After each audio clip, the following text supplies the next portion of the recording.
Welcome to my YouTube channel Chitran. আশা করি সকলে ভালো আছেন, সুন্দর আছেন, সুস্থ আছেন। আজ আমি একটি বড়দিন উপলক্ষে যীশু খ্রিস্টের জন্মদিনের একটি ছবি এনেছি।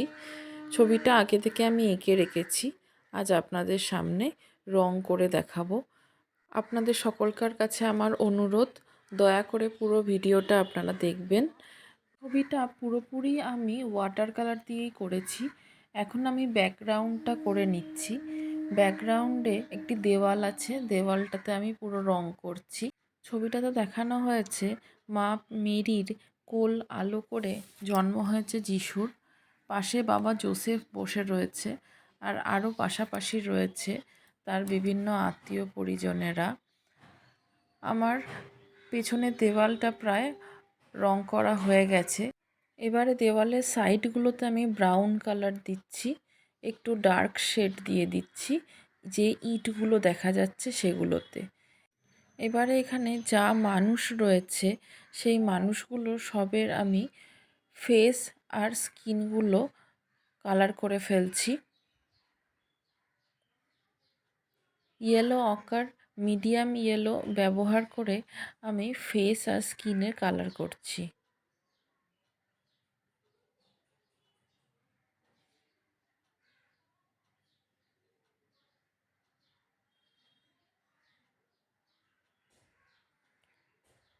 পিছনের মানুষটার স্কিনের কালারটা একটু ডার্ক বোঝাতে আমি ব্রাউন কালার ইউজ করেছি। ব্রাউন কালারের একটা হালকা শেড আমি মানুষগুলোর গায়ে দিচ্ছি। যে মানুষটা দেখুন বসে আছে তাকেও আমি একই রকমভাবে ব্রাউন শেডের স্কিনটা করে দিচ্ছি। প্রত্যেকজনেরই স্কিনে আমি ওয়াটার কালারের হালকা একটা লেয়ার দিচ্ছি। এটা হচ্ছে ফার্স্ট টোন, এরপরে আস্তে আস্তে আমরা ডার্ক টোনগুলো দেব। চুলটা জোসেফের চুলটা কালার করার জন্য আমি ব্রাউন কালার ইউজ করেছি প্রথমে। মেরিরও তাই, আমি ব্রাউন কালারের সাথে একটু প্রুশিয়ান ব্লু মিক্স করে কালারটাকে একটু ব্ল্যাকিশ টাইপের করেছি। করে আমি কালারটা ইউজ করে এবারে ব্রাউন কালারের আমি একটা শেড দিচ্ছি। ওয়াটার কালার করার সময় সবসময় মনে রাখতে হবে যে একটা হালকা টোন প্রথমে দিয়ে লাইট টোন বুঝিয়ে তারপরে আস্তে আস্তে ডার্ক শেডগুলো করতে হবে। ডার্ক শেড করার সময় দুটো টোন ইউজ করতে হবে। সেকেন্ড টোনে একটা মিডিয়াম ডার্কনেস দেখাতে হবে, আর থার্ড টোনেতে পুরোপুরি যে ডার্ক ব্যাপারটা সেটাকে দেখাতে হবে। ডার্ক ব্যাপারটা সুন্দরভাবে দেখানো হলে তবেই লাইট শেডটা সুন্দরভাবে ফুটে উঠবে। সেই পদ্ধতিতেই আমি ওয়াটার কালারটা এখানে করেছি। পুরোপুরি দেখলে আপনারা সকলেই বুঝতে পারবেন যে অতি সহজে কিভাবে ওয়াটার কালার করা যায়। ব্যাপারটা খুব যে কঠিন তা নয়, একটু ধীরে সুস্থে সুন্দরভাবে দেখে বুঝে করলেই ছবি অতি সুন্দর হতে পারে। তাহলে আপনারা দেখতে থাকুন যে কালারটা এই সিনারিটাকে কিভাবে সুন্দর করে তুলল। তাহলে দেখতে থাকুন।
আশা করি আপনারা ভিডিওটা প্রথম থেকে শেষ পর্যন্ত উপভোগ করেছেন। যদি ভালো লেগে থাকে প্লিজ একটি লাইক করবেন ভিডিওটিকে, আর সাবস্ক্রাইব করতে ভুলবেন না। আর ভিডিওটি সম্পর্কে কিছু বলার থাকলে প্লিজ কমেন্ট বক্সে অবশ্যই জানাবেন। তাহলে আজ এত পর্যন্তই। আবার আরেকটি নতুন আঁকার ভিডিও নিয়ে অবশ্যই হাজির হব আপনাদের সামনে। নমস্কার।